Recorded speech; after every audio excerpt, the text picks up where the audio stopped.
ప్రజలకు నీ విషయాలన్నీ కూడా అర్థమైపోయినాయి. ఇలా అసలు విషయం అంతా ఎక్కడి నుంచి స్టార్ట్ అయింది? రేవంత్ రెడ్డి గారి బావమరిది సృజన్ రెడ్డి గారు చేసిన భూ కుంభకోణాన్ని ఆధారాలతో సహా బయట పెడితే ఈ ప్రభుత్వానికి కంటి మీద కునుకు లేకుండా అయిపోయింది. ఒకప్పుడు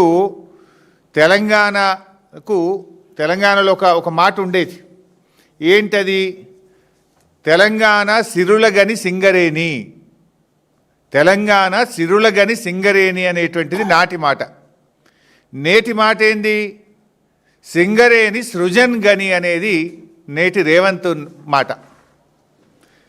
నాడేమో తెలంగాణ సిరులగని సింగరేణి అయితే నేడేమో సింగరేణి సృజన్ గని. ఇది రేవంత్ మాట, రేవంత్ పాలన ఇది. ఇలా ముఖ్యమంత్రి గారు మంత్రుల మధ్య జరిగిన ఈ కుంభకోణాన్ని మేము బయట పెట్టినాం. అని ఇది ఎట్లా బయటకు వచ్చాయని తలలు పట్టుకున్నారు. ఇప్పుడు ఒక మంత్రి గారు నా అన్నగారి కంపెనీకి సైట్ విజిట్ సర్టిఫికేటే ఇస్తలేరు అని ఒక మంత్రి బయట పెడుతుండు. మా కుటుంబానికి సంబంధించిన కంపెనీకి సైట్ విజిట్ సర్టిఫికేట్ ఇస్తలేరని చెప్పి ఆ మంత్రి గారు ఏకంగా ప్రభుత్వంలో భాగస్వామ్యం అయి ఉండి సింగరేణి సీఎండీకి ఉత్తరం రాసిండు. మా కుటుంబానికి సంబంధించిన కంపెనీకి మాకు ఎలిజిబిలిటీ ఉంది, అర్హత ఉంది, మొదటి నుంచి ఉన్నాం, మాకు సైట్ విజిట్ సర్టిఫికేట్ ఎందుకు ఇవ్వవు అని మంత్రే ఒక అధికారికి ఉత్తరం రాసిన పరిస్థితి. ఇది ఏమైపోయిందంటే మొత్తం ఈ వాటాల పంచాయతీ కాంగ్రెస్ పార్టీకి ఉరితాడుగా మారింది. ఇది మాకు ఉరితాడుగా మారిందని అర్థం చేసుకున్న రేవంత్ రెడ్డి ఈ సిట్టు పేరు మీద డైవర్షన్ పాలిటిక్స్ ఆడుతూ ఉన్నాడు. ఇది ఎంత పెద్ద కుంభకోణం! ఇది ఒక్క నైనీ బ్లాక్ కాదు, చాలా పెద్ద కుంభకోణం ఉంది దీని వెనుక. బామ్మర్ది సంతోషం కోసం రేవంత్ రెడ్డి గారు చేసిన ఈ కుంభకోణం ఈరోజు దేశవ్యాప్తంగా చర్చ జరుగుతూ ఉంది. అసలు మేము ఇది బయట పెట్టిన తర్వాత మొదటిసారి ఢిల్లీలో coal ministry emergency Singareni board meeting పెట్టింది. చరిత్రలో ఎప్పుడు జరగలే. బీఆర్ఎస్ పార్టీ కుంభకోణాన్ని బయట పెడితే ఢిల్లీలో కోల్ మినిస్ట్రీలో ఎమర్జెన్సీ బోర్డు మీటింగ్ జరిగింది. ఇవాళ తెలంగాణ ప్రతిష్టకు మచ్చ వచ్చే పరిస్థితి వచ్చింది. తెలంగాణ అంటే ఒకప్పుడు పారదర్శకతకు, పనికి, నైతిక విలువలకు ఒక గొప్ప పేరుండే. కానీ రేవంత్ రెడ్డి చేసిన ఈ బొగ్గు స్కామ్ వల్ల తెలంగాణ ప్రతిష్టకు మసకబారే పరిస్థితి ఏర్పడ్డది. గతంలో మీ అందరికీ గుర్తే ఉంది, యూపీఏ ప్రభుత్వంలో కూడా ఒక కోల్ స్కామ్ జరిగింది. నాటి కోల్ గేట్ స్కామ్ ఎట్లయితే యూపీఏ ప్రభుత్వ పతనానికి దారితీసిందో, నేటి ఈ బొగ్గు కుంభకోణం కాంగ్రెస్ ప్రభుత్వ పతనానికి ఇవాళ బీజం పడ్డది. నాటి యూపీఏ కోల్గేట్ స్కామ్ దాదాపు 1,80,000 కోట్ల స్కామ్ ఆ రోజు మొత్తం దేశాన్ని కుదిపింది. నాటి యూపీఏ కాంగ్రెస్ ప్రభుత్వ పతనానికి ఆ రోజు నాంది పడ్డది. నేటి ఈ బొగ్గు కుంభకోణం ఈ కాంగ్రెస్ పతనానికి తప్పదు. ఇది కాంగ్రెస్ పతనానికి ఇలా బీజం పడ్డది. ఈ గండం అర్థమైంది వాళ్ళకు. ఈ గండం గట్టెక్కేందుకే, ప్రజల దృష్టి మరల్చేందుకే బీజేపీతో కుమ్మక్కై రేవంత్ రెడ్డి ఈ సిట్ల డ్రామా ఆడుతూ ఉన్నాడు. ఈ డ్రామాలోనే భాగంగా మొన్న నాకు, నేడు కేటీఆర్ గారికి నోటీసులు ఇచ్చి ఇబ్బంది పెడతా ఉన్నాడు. ఆ రోజు నన్ను పిలిచినాడు కేటీఆర్ గారు. ఇదే తెలంగాణ భవన్లో ప్రెస్ మీట్ పెట్టి సృజన్ రెడ్డి భాగోతాన్ని ఆధారాలతో సహా బట్టబయలు చేసిండు. కథం తెల్లారి కేటీఆర్ గారికి నోటీస్. అంటే నీ బామ్మర్ది భాగవతం బయట పెడితే, నీ అవినీతి భాగవతం బయట పెడితే నోటీసేనా? నేను బయట పెడితే, నాకు పొద్దుగాల బయట పెడితే పొద్దుకి ఇచ్చినావు, కేటీఆర్ గారు పొద్దుకి పెడితే పొద్దుగాల నోటీస్ ఇచ్చినావు. అంటే నీ అవినీతి భాగవతాన్ని కప్పిపుచ్చుకోవడానికి ఈ సిట్ల పేరిట, నోటీసుల పేరిట డ్రామా నడుపుతున్నాడు ఇలా రేవంత్ రెడ్డి గారు. అది కేటీఆర్ గారు మొత్తం ఆధారాలు బయట పెట్టే వరకు కడుపు మంటతోని కేటీఆర్ గారికి నోటీసు పంపించారు. నీ సిట్టు, లట్టు, పొట్టులకు భయపడే వ్యక్తి కాదు కేటీఆర్ గారు. అట్లా భయపడేది ఉంటే మేము తెలంగాణ ఉద్యమాలే చేసేటోళ్ళం కాదు.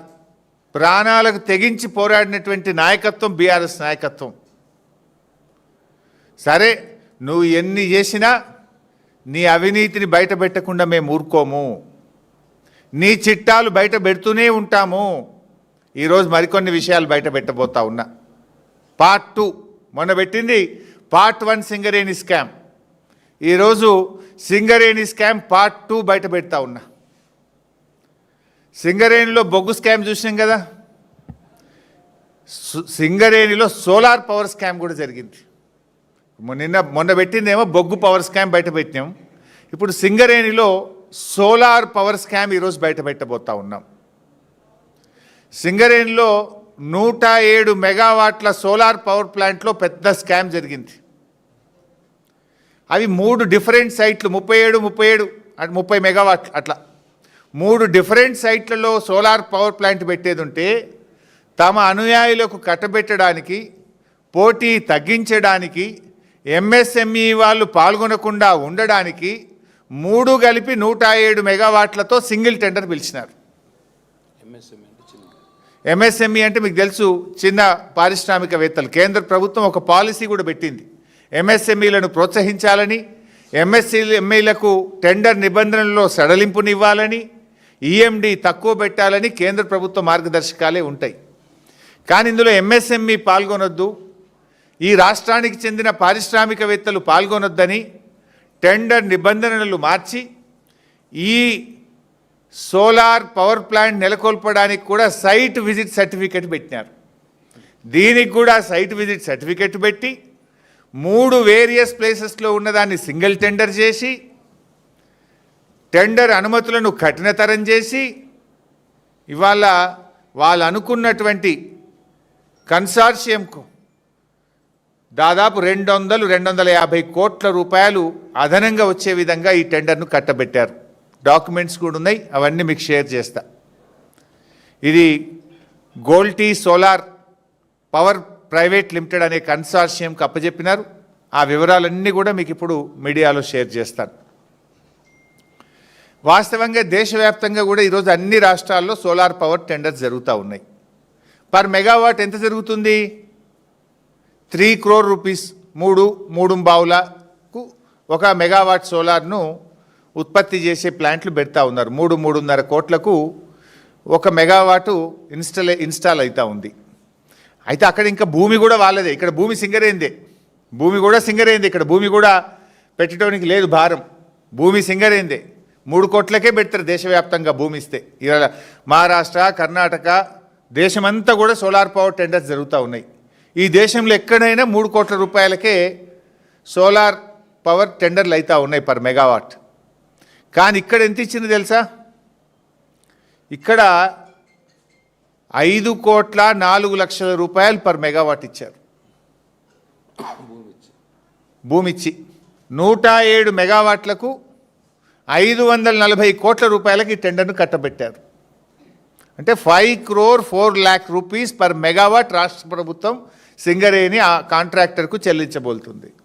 ఈ భారతదేశంలో ఎక్కడ సోలార్ పవర్ టెండర్ చూసినా 3 నుంచి 3,10,00,000 రూపాయలు, 3,20,00,000కే పర్ మెగావాటు సోలార్ పవర్ ఉత్పత్తికి ఖర్చు అవుతూ ఉంది. మరి ఇక్కడ మీరు 5,04,00,000 రూపాయలు ఇచ్చారు. అంటే 107 మెగావాట్లు, 107 ఇంటూ 2 కోట్లు వేస్తే ఎంత అవుతుంది? 2,14,00,000 రూపాయలు, 214 కోట్ల రూపాయలు అధికంగా చెల్లించారు మీరు. అంటే స్పష్టమైన క్లియర్ కట్ స్కామ్ ఇది.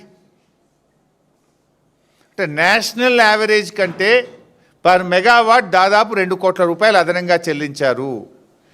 మన రాష్ట్ర ఎంఎస్ఎంఈలకు ఇవ్వకుండా ఒక గుజరాత్ బేస్డ్ కంపెనీకి తమ అనుయాయులకు ఇది కట్టబెట్టారు.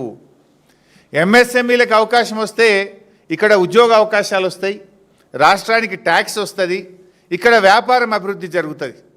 కానీ ఎంఎస్ఎంఈలు పాల్గొనడానికి అవకాశం లేకుండా చేసి తమ అనుయాయులకు ఈ టెండర్ను కట్టబెట్టారు.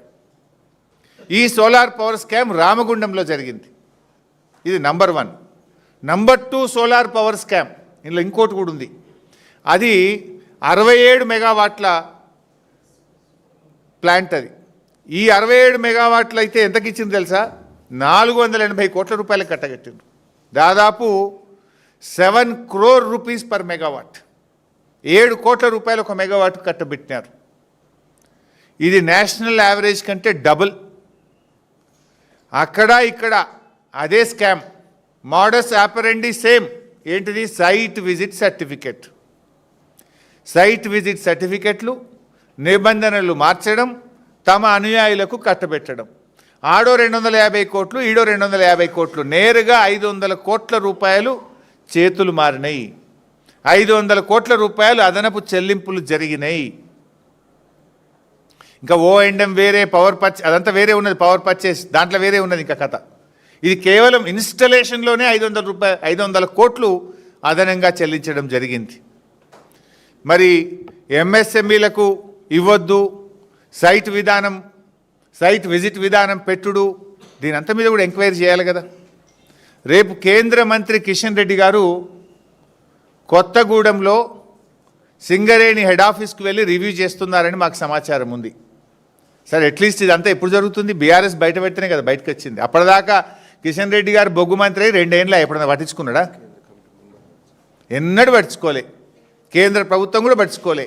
ఇలా బీఆర్ఎస్ బయట పెడితేనే ఢిల్లీలో ఎమర్జెన్సీ మీటింగ్ అయింది. ఢిల్లీలో ఉన్న కిషన్ రెడ్డి గల్లీకి వస్తున్నాడు కొత్తగూడెంకు. రేపు ఎమర్జెన్సీ బోర్డు మీటింగ్ కొత్తగూడెంలో కిషన్ రెడ్డి గారు హాజరు కాబోతున్నారు. ఈ సందర్భంగా I'm writing a detailed letter to Kishan Reddy గారు. మొత్తం ఎన్ని రకాల స్కాములు జరిగినాయి, మొత్తం అన్నిటి మీద విచారణ జరపాలని చెప్పి నేను కిషన్ రెడ్డి గారికి ఒక డీటెయిల్డ్ లెటర్ కూడా రాయడం జరుగుతూ ఉంది.